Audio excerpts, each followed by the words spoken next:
grateful compulsive overeater, and I weigh and measure 3 meals a day off the gray sheet.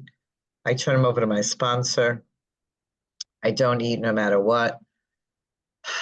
And I do eat no matter what. Like today I'm sick, but I didn't want to cancel, but I have like an upper respiratory infection, so I don't have an appetite. And now I also got nauseous. My lunch is repeating on me. But if I keep it down, it's fine. And if I don't, I call my sponsor, and we work it out. So just wanted to add that, all these different no matter what's come up. And I forgot if I said I'm 1 bite away from a binge. And I love always to say I'm 1 thought away from insanity. I added that to my mantra, and I love it because, we really, for me, I only have a daily reprieve. I really appreciate staying very humble about my eating disorder, staying very humble about, those parts of my step work that I continually, work on. And I would say,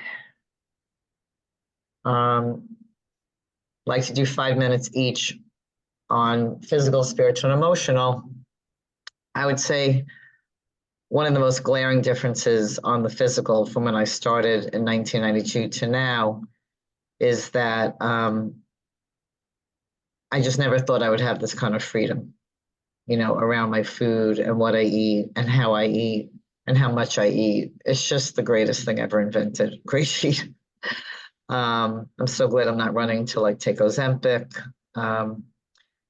And I did every diet known to man. I mean, I had to been at least, 15 or 20, including diet pills and fat camp and, you name it, I was doing it. And none of it worked. And, this is going to be almost 32 years later in July and still working. So if it ain't broke, don't fix it. And my abstinence date though now is I had to restart. And that was May 16th, 2016. So it'll be 8 years coming back, but I've never left. And the other thing I want to say that I think is really a miracle, really a miracle, is that I'm really not obsessed with my body. I'm not obsessed with my weight. I've been the same weight for a while. I'm actually thinner now in my late 50s and early 60s than I was. After menopause, I gained weight. That was a little nerve-wracking, but I made modifications. But I really I don't think I have really outrageous body dysmorphia. I feel very content with my body. I'm a size 4. I feel good. I feel no shame around my body, and I don't overanalyze it, and put it under a microscope. And if I have a little dimple or a wrinkle, my level of self-acceptance is very high. And as far as the emotional, I would say that's the biggest breakthrough I've had also. A very dear friend who's actually on this meeting. We did some very deep work together using one of the big tools spiritually that we've incorporated into the program. And I'd say in the past year specifically, that plus just all the accumulating years of self-flagellation, which began with my weight, but it really also pounded away at me in terms of any area that I thought I was imperfect. And it was just so self-destructive. I was abstinent, but I would still beat myself up over, honestly, suffice it to say, it was not productive, and it really wasn't even warranted because I've always been examining myself with a microscope under the steps. And I just have so much more self-acceptance today, self-compassion. I forgive myself a lot more easily. That's a miracle. And let me tell you, I feel sad sometimes because it took me, a full 31 years to get to self-acceptance. Why I thought self-loathing and dark thoughts was helpful. I don't know, but who cares now? It's different. So I'm very grateful for that, and grateful that I could share so deeply and intimately with another member. 10 minutes left, Nancy. 10 left. Okay, great. So so that's the emotional. And the spiritual, I am really learning to let go and let God even more. I always talked about having a higher power, but I'm absolutely a recovering control freak. I admit it freely. I laugh. And you know what? I mean, I'm not taking other people's inventory, but I think a lot of people on the planet have control issues. I mean, nobody really wants to feel out of control, let alone with the food.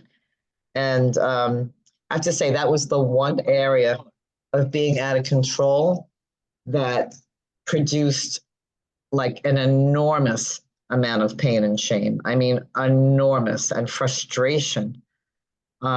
Just constantly feeling out of control about my body and my food. And, you know, let me say, just again, from the physical, emotional, and spiritual side, I can give you a quick before and after picture. I always, my story, we'll have a narrative. So like my story is, and my father died when I was 11, suddenly of a heart attack, and then I started really binging and going into the food. But I know I liked food even before that. It's just I wasn't like super fat, but I always loved food. And I think that just sort of kicked off the severe eating disorder because of the trauma. And my mother was amazing, but she was very much into perfectionism, emotionally and physically. And she just died 2 months ago. And literally till the day she died, she still didn't complain. So she had like amazing positivity and optimism. But she definitely stuffed a lot. And I think she put on a very good show. But be that as it may, I'm lucky that she taught me optimism and positivity and resilience.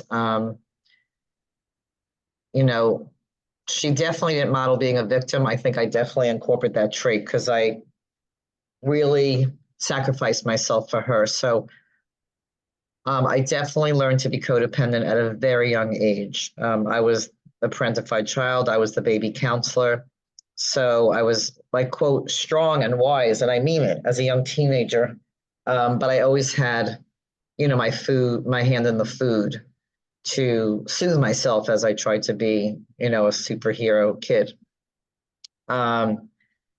I did not grieve or feel my feelings when my father died. I did go into the food. I had trouble studying. Somehow I still ended up with a degree from Columbia University. Don't even ask me how. I ate over every exam and every paper. Like I did everything as a mess inside, but on the outside, I guess my mother trained me well. Everything looked good on the outside, but I was a mess on the inside. And like a lot of my life, I really have spent trying to like get through the grief. And my way of doing that was to escape into other people and into the food. But after I put the food down in Gray Sheet, I still had a very big habit of escaping into other people.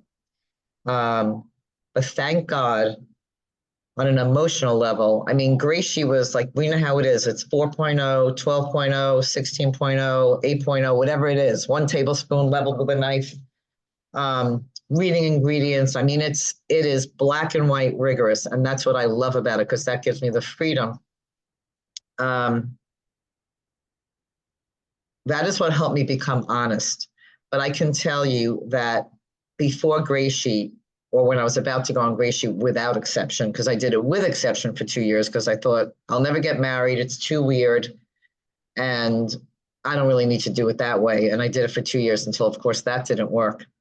But I will tell you the single biggest thing that kept me from doing Gray Sheet, emotionally, physically, and spiritually, was that I really, really cared what you thought about me. And since I was so good emotionally at people pleasing and putting up a good, front, I surely would not want to weigh and measure in front of you, in a business meeting, on a date, at a holiday, in a restaurant, anywhere. And also, I don't think I really admitted to myself how I really had an allergy around starches, because I remember when I was on certain diets that were low in carbs or barely any carbs, I did great. And then every time there was one, with carbs, I didn't do as well. However, the other thing I want to say that took physical, emotional, and spiritual work. 5 minutes, Nancy. 5 minutes left? Okay, was that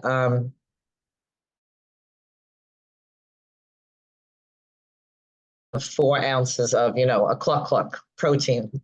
And every week she would show me the rubber portion size of what 4 ounces looked like. And I still ate the whole half. So I also very much had a portion control problem. I could never eat whatever this fist size is, forget about it. I know what a fist size looks like, but I couldn't do it. So fast forward to today, a million meetings later, a million step works later, a million phone calls later, a million sponsees later, many wonderful sponsors. I won't say a million, thank God, but a lot of good sponsors later. Dousing myself in literature. I have worked every tool known to man, and I do just as much today as I did back then. I don't cut back on anything because I'm a lie cheat and a slut with food. And even with people, I'll be like really, really nice, but it's like I won't even admit I'm phony. I'll be nice, and then I'll be bashing them to my husband in the living room, but I still think I have to be nice, So there's a lot of ways that I can be dishonest with myself. I may start to choke now.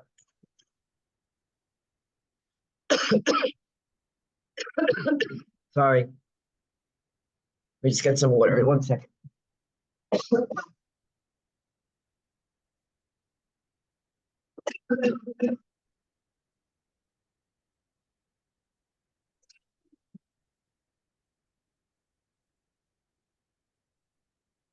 I think I got riled up from sharing. I need to take a breath.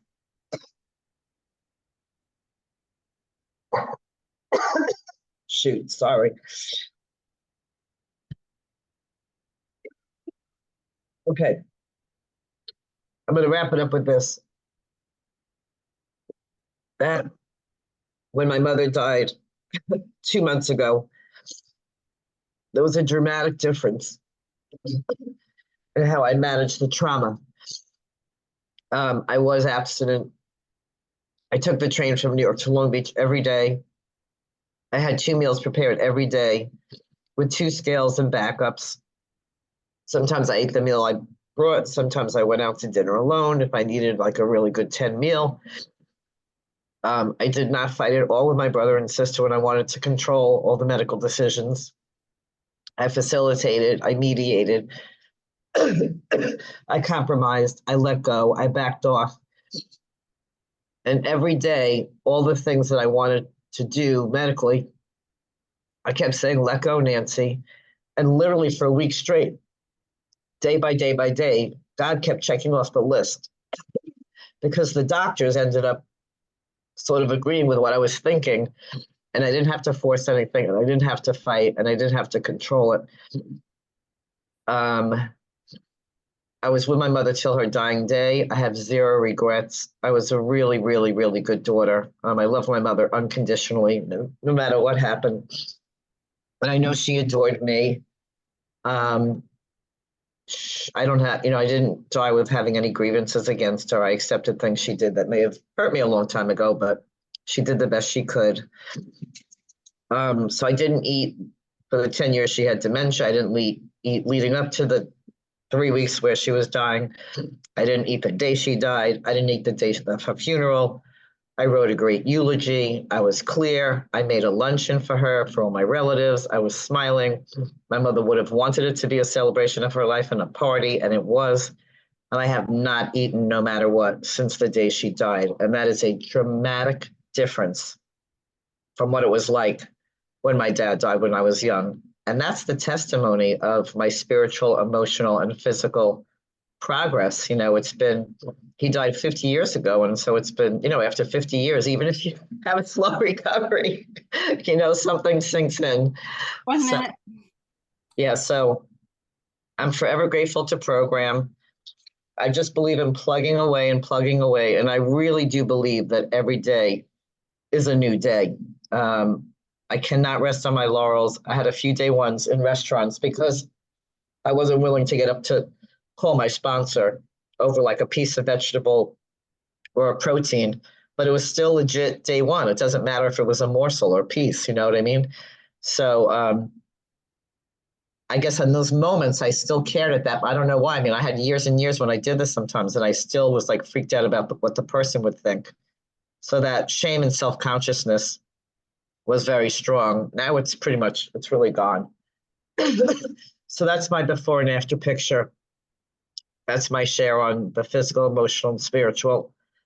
And this is really a multi-million-dollar training program for free. And I really believe we're the chosen ones. And I don't know, it's just the greatest. And that's it. If I have to hop off, it's just because I'm not feeling well, but I'm going to try to stay for a little bit. Thank you.